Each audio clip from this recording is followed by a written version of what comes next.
2023년 2월 19일 주일, 오늘 예배 잘 들으셨나요?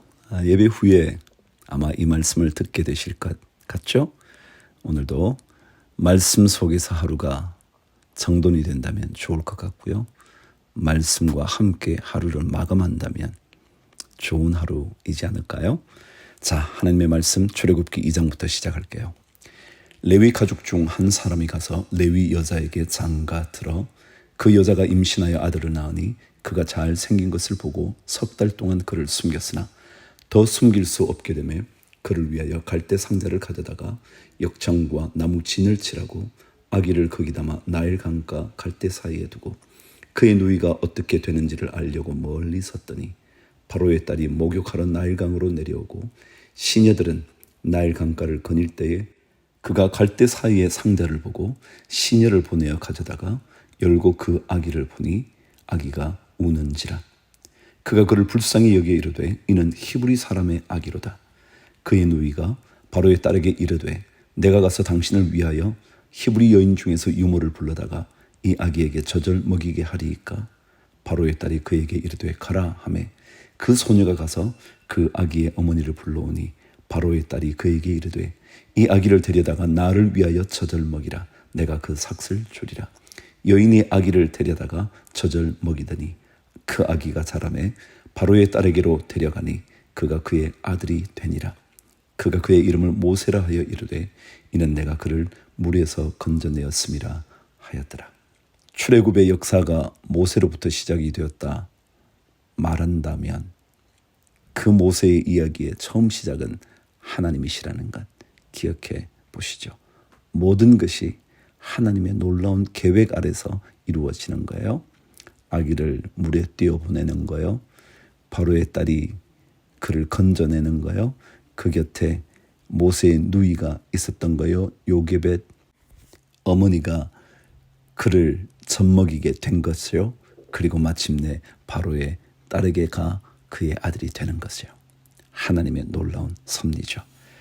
모세가 장성한 후에 한 번은 자기 형제들에게 나가서 그들이 고되게 노동하는 것을 보더니 어떤 애굽 사람이 한 히브리 사람 곧 자기 형제를 치는 것을 본지라.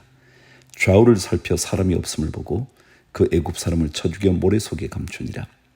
이튿날 다시 나가니 두 히브리 사람이 서로 싸우는지라.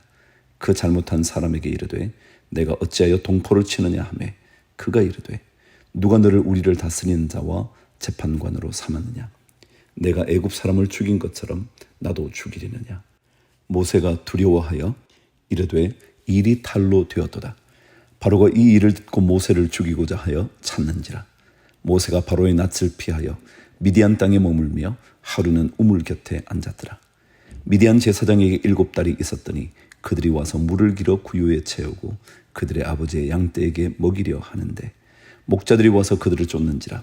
모세가 일어나 그들을 도와 그 양떼에게 먹이니라. 그들이 그들의 아버지 르우엘에게 이를 때에 아버지가 이르되 너희가 오늘은 어찌하여 이같이 속히 돌아오느냐. 그들이 이르되 한 애굽 사람이 우리를 목자들의 손에서 건져내고 우리를 위하여 물을 길어 양떼에게 먹였나이다. 아버지가 딸들에게 이르되 그 사람이 어디에 있느냐. 너희가 어찌하여 그 사람을 버려두고 왔느냐. 그를 청하여 음식을 대접하라 하였더라. 모세가 그와 동거하기를 기뻐하며 그가 그의 딸 십보라를 모세에게 주었더니 그가 아들을 낳으매 모세가 그의 이름을 게르솜이라 하여 이르되 내가 타국에서 나그네가 되었음이라 하였더라. 모세가 바로에게 쫓겨가는 이야기예요. 아마도 히브리인들을 다스리고 지배하고 그들의 위에 군림해야 되는데 오히려 그들을 돕고 있었기 때문에 바로의 미움을 받았겠죠. 근데 이 모든 일에도요 하나님의 또 다른 계획이 있었잖아요. 한번 생각해 보시죠.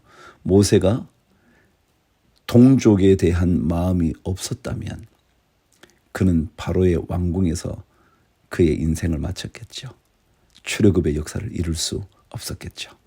여러 해 후에 애굽 왕은 죽었고 이스라엘 자손은 고된 노동으로 말미암아 탄식하며 부르짖으니 그 고된 노동으로 말미암아 부르짖는 소리가 하나님께 상달된지라. 하나님이 그들의 고통 소리를 들으시고 하나님이 아브라함과 이삭과 야곱에게 세운 그의 언약을 기억하사 하나님이 이스라엘 자손을 돌보셨고 하나님이 그들을 기억하셨더라. 그럼 하나님은 이스라엘 백성을 기억하고 계세요. 그래서 모세의 이야기가 등장하게 된 거죠.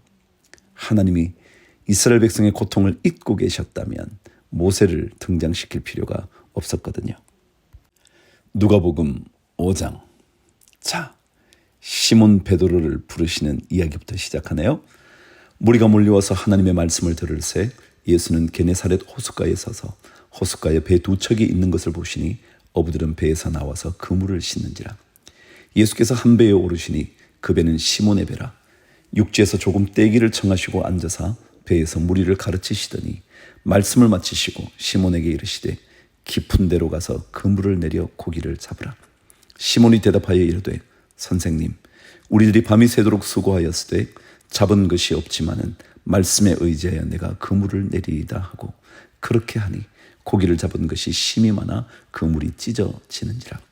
이에 다른 배에 있는 동무들에게 손짓하여 와서 도와달라 하니 그들이 와서 두 배에 채움에 잠기게 되었더라. 시몬 베드로가 이를 보고 예수의 무릎 아래에 엎드려 이르되 주여 나를 떠나소서 나는 죄인으로소이다 하니 이는 자기 및 자기와 함께 있는 모든 사람이 고기 잡힌 것으로 말미암아 놀라고 세베대의 아들로서 시몬의 동업자인 야고보와 요한도 놀랐습니다. 예수께서 시몬에게 이르시되 무서워하지 말라. 이제 후로는 내가 사람을 취하리라 하시니 그들이 베드로를 육지에 대고 모든 것을 버려두고 예수를 따르니라. 깊은 곳. 베드로는 그 의미를 알지 않았을까요? 왜냐하면 그 깊은 곳에 그물을 던져 고기를 잡은 후에 그는 자신이 죄인인 것을 먼저 고백하는 것 보면 말이죠. 풍성해지는 게 문제가 아니에요. 자신을 깨닫는 게 더 큰 복이에요. 고기 많이 잡는 게 복이 아니에요. 그것도 복 중에 하나이겠지만 진짜 복은 자기 자신이 얼마나 하느님 앞에 부족한지를 깨닫는 게 진짜 복일 거예요. 12절. 예수께서 한 동네에 계실 때에 온몸에 나병 들린 사람이 있어 예수를 보고 엎드려 구하여 이르되 주여 원하시면 나를 깨끗하게 하실 수 있나이다 하니 예수께서 손을 내밀어 그에게 대시며 이르시되 내가 원하노니 깨끗함을 받으라 하신대 나병이 곧 떠나니라.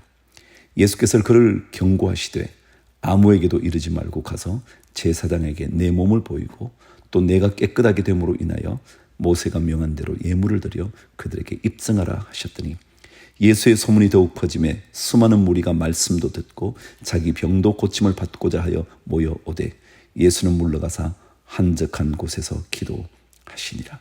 하루는 가르치실 때에 갈릴리의 각 마을과 유대와 예루살렘에서 온 바리새인과 율법 교사들이 앉았는데 병을 고치는 주의 능력이 예수와 함께 하더라. 한 중풍병자를 사람들이 침상에 메고 와서 예수 앞에 들여놓고자 하였으나 무리 때문에 메고 들어갈 길을 얻지 못한지라. 지붕에 올라가 기와를 벗기고 병자를 침상째 무리 가운데로 예수 앞에 달아내리니 예수께서 그들의 믿음을 보시고 이르시되 이 사람아 내 죄사함을 받았느니라 하시니 서기관과 바리새인들이 생각하여 이르되 이 신성 모독하는 자가 누구냐? 오직 하나님 외에 누가 능히 죄를 사하겠느냐? 예수께서 그 생각을 아시고 대답하여 이르시되 너희 마음에 무슨 생각을 하느냐? 내 죄사함을 받았느니라 하는 말과 일어나 걸어가라 하는 말이 어느 것이 쉽겠느냐?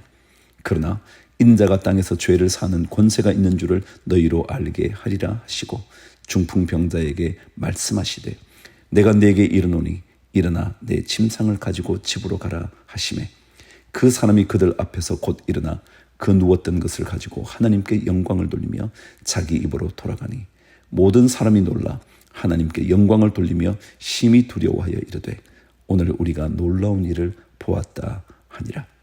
제가 늘 여러분에게 질문하죠. 어느 게 더 쉬울까요? 중풍병자에게 침상을 들고 일어나 집으로 가라고 말하는 게 어려울까요? 죄사함을 받았느니라 하는 게 어려울까요? 진짜 어려운 것은 죄사함을 받았다고 말하는 게 어려울 거예요. 그런데 그것은요, 말로 얘기한다면 더 쉬운 거예요. 왜요? 그 사람의 죄가 사해졌는지 안 사해졌는지 누가 알아요? 이런 말은 쉽게 할 수 있는 거죠.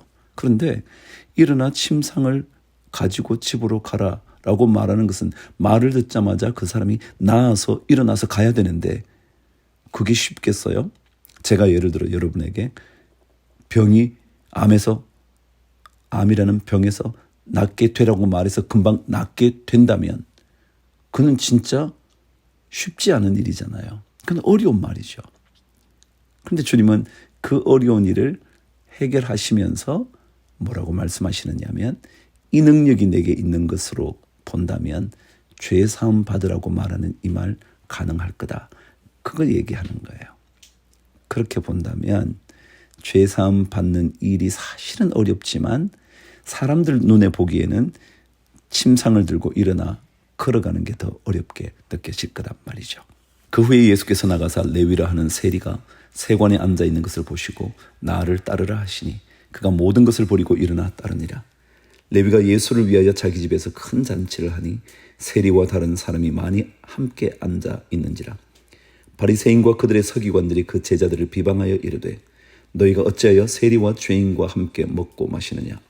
예수께서 대답하여 이르시되 건강한 자에게는 의사가 쓸데없고 병든 자에게라야 쓸데있나니 내가 의인을 부르러 온 것이 아니요 죄인을 불러 회개시키러 왔노라. 주님 오신 진짜 목적이요 구원을 얻게 하는 회개를 선포하는 거죠. 아니 회개를 통하여 구원 얻는 거죠. 그들이 예수께 말하되 요한의 제자는 자주 금식하며 기도하고 바리새인의 제자들도 또한 그리하되 당신의 제자들은 먹고 마시나이다.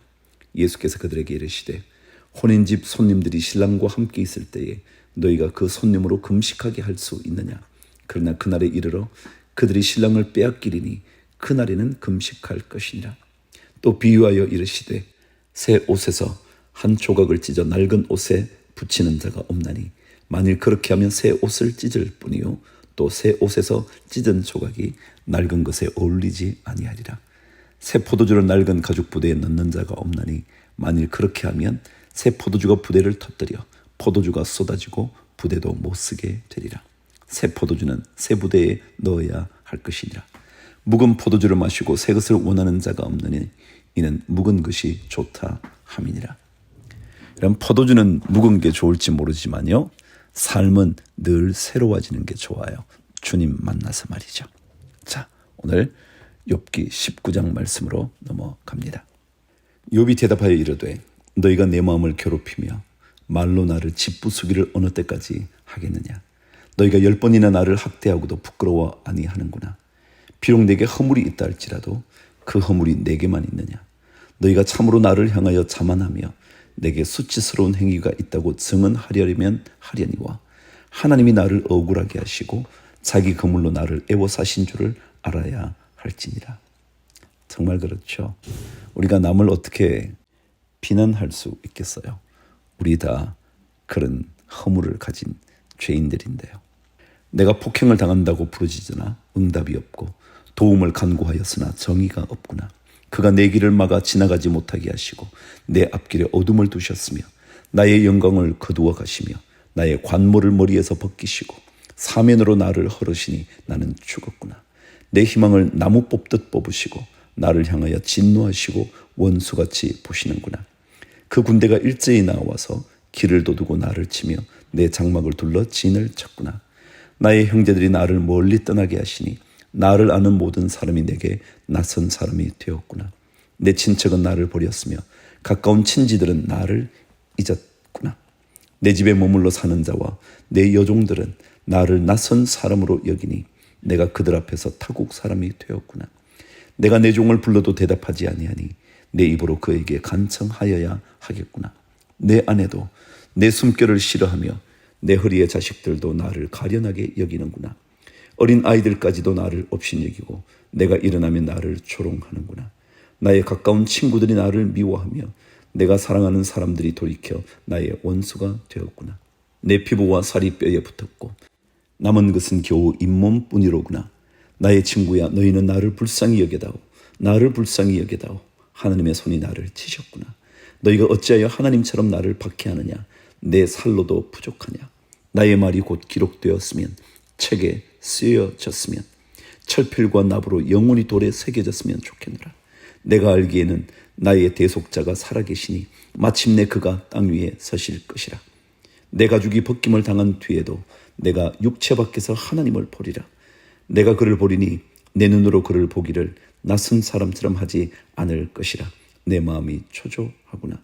너희가 만일 이르기를 우리가 그를 어떻게 칠까 하며 또 이르기를 일의 뿌리가 그에게 있다 할진대 너희는 칼을 두려워할지니라. 분노는 칼의 형벌을 부르나니 너희가 심판장이 있는 줄을 알게 되리라. 그래요. 욥의 고백처럼 우리의 구속자, 우리의 죄를 대신 속해 주시는 그분이 살아 계신다. 그래요. 고통스럽지만 우리는 이 고백을 하면서 견뎌내는 거죠. 자, 오늘 고린도전서 6장 말씀. 너희 중에 누가 다른 이와 더불어 다툼이 있는데 구태여 불의한 자들 앞에서 고발하고 성도 앞에서 하지 아니하느냐. 성도가 세상을 판단할 것을 너희가 알지 못하느냐. 세상도 너희에게 판단을 받겠거든 지극히 작은 일 판단하기를 감당하지 못하겠느냐. 우리가 천사를 판단할 것을 너희가 알지 못하느냐. 그리하거든 하물며 세상 일이랴. 그런즉 너희가 세상 사건이 있을 때에 교회에서 경히 여김을 받는 자들을 세우느냐. 내가 너희를 부끄럽게 하려 하여 이 말을 하노니 너희 가운데 그 형제간의 일을 판단할 만한 지혜 있는 자가 이같이 하나도 없느냐. 형제가 형제와 더불어 고발할 뿐더러 믿지 아니하는 자들 앞에서 하느냐. 너희가 피차 고발함으로 너희 가운데 이미 뚜렷한 허물이 있나니 차라리 불의를 당하는 것이 낫지 아니하며 차라리 속는 것이 낫지 아니하냐. 너희는 불의를 행하고 속이는구나. 그는 너희 형제로다.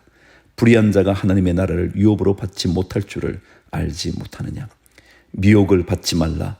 음행하는 자나 우상 숭배하는 자나 간음하는 자나 탐색하는 자나 남색하는 자나 도적이나 탐욕을 부리는 자나 술 취하는 자나 모욕하는 자나 속여 빼앗는 자들은 하나님의 나라를 유업으로 받지 못하리라. 너희 중에 이와 같은 자들이 있더니 주 예수 그리스도의 이름과 우리 하나님의 성령 안에서 씻음과 거룩함과 의롭다 하심을 받았느니라. 12절.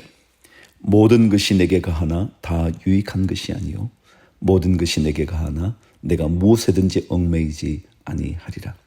음식은 배를 위하여 있고 배는 음식을 위하여 있으나 하나님은 이것저것을 다 패하시리라. 몸은 음란을 위하여 있지 않고 오직 주를 위하여 있으며 주는 몸을 위하여 계시느니라. 우리의 삶을 주님 위해서 살면 우리 몸을 위하여 주님께서 역사하신다. 그거죠. 오직 주를 위하여 우리 몸이 있대요. 주님은 또 어떻게 계신다고요? 우리 몸을 위하여 계신대요. 그래요.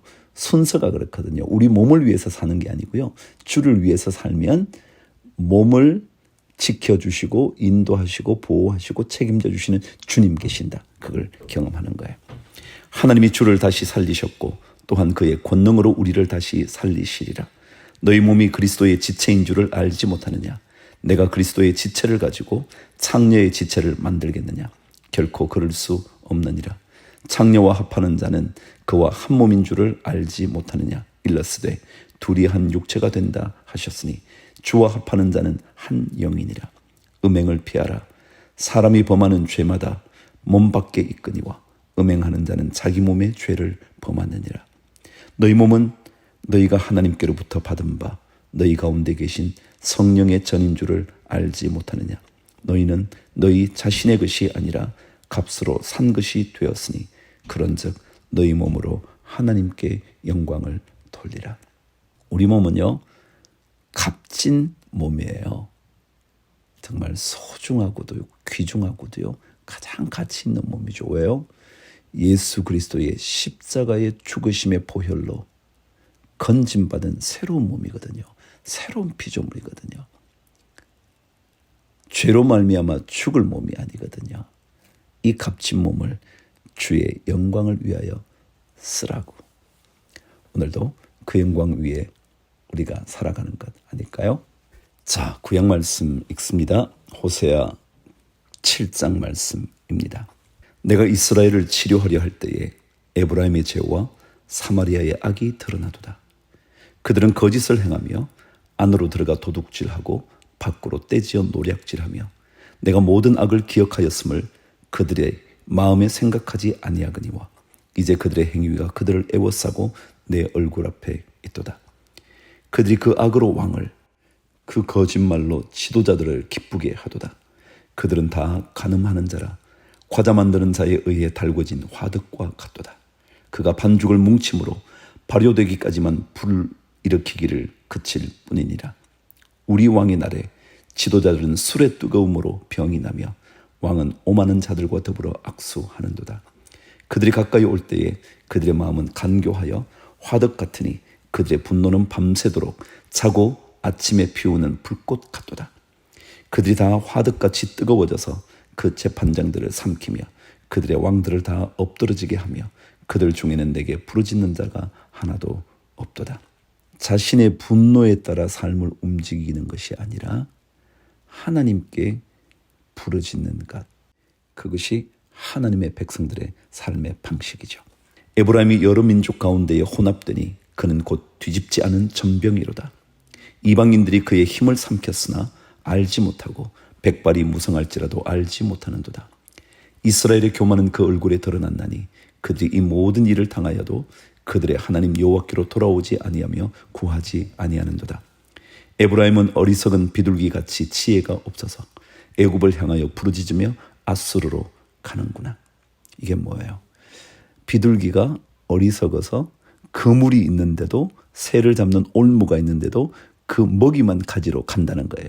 그거 가면 잡히는데, 애굽, 아수르 그쪽으로 가면 그들이 오히려 잡히는데 자꾸 그리로 간다는 거예요. 그들이 갈 때에 내가 나의 그물을 그 위에 쳐서 공중의 새처럼 떨어뜨리고 전에 그 회중에 들려준 대로 그들을 징계하리라. 화 있을진저 그들이 나를 떠나 그릇 갔음이니라. 패망할진저 그들이 내게 범죄하였음이니라. 내가 그들을 건져주려 하나 그들이 나를 거슬러 거짓을 말하고 성심으로 나를 부르지 아니하였으며 오직 침상에서 슬피 부르짖으며 곡식과 새 포도주로 말미암아 모이며 나를 거역하는도다. 곡식과 새 포도주 때문에 주님께 나오는 백성보다 하나님께 순종함으로 받게 되는 복을 누리는 백성이 더 좋죠. 내가 그들 팔을 연습시켜 힘있게 하였으나 그들은 내게 대하여 악을 꾀하는도다. 하나님께서 여러 좋은 것, 능력을 주셨는데 오히려 그것을 가지고 악을 행하는 데 사용한다는 거예요. 모든 능력, 힘, 부요함, 재능 다 주셨는데 그것을 악을 위하여 사용한다면 참 그 받은 모든 것들이 오히려 불행의 씨앗이죠. 재앙의 씨앗이란 말이죠. 그들은 돌아오나 높으신 자에게로 돌아오지 아니하니 속이는 활과 같으며 그들의 지도자들은 그 혀의 거친 말로 말미암아 칼에 엎드러지리니 이것이 애굽 땅에서 조롱거리가 되리라. 오늘 하나님의 말씀을 읽으면서 우리의 몸을 주를 위하여, 주는 그런 사람의 몸을 위하여 역사하신다는 것 꼭 기억하시게 되기를 주의 이름으로 축복합니다. 주를 위하여 화이팅!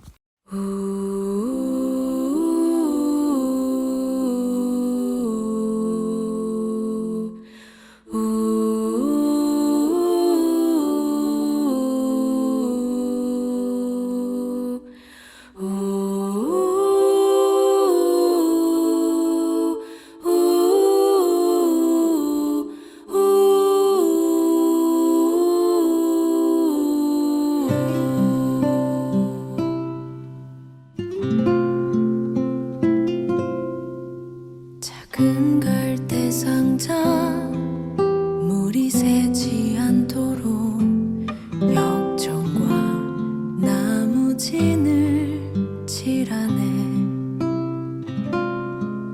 어떤 맘이었을까 그녀의 두 눈엔 눈물이 흐르고 흘러 동그란 눈으로 엄마를 보고 있는 아이와 입을 맞추고 상자를 덮고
있을까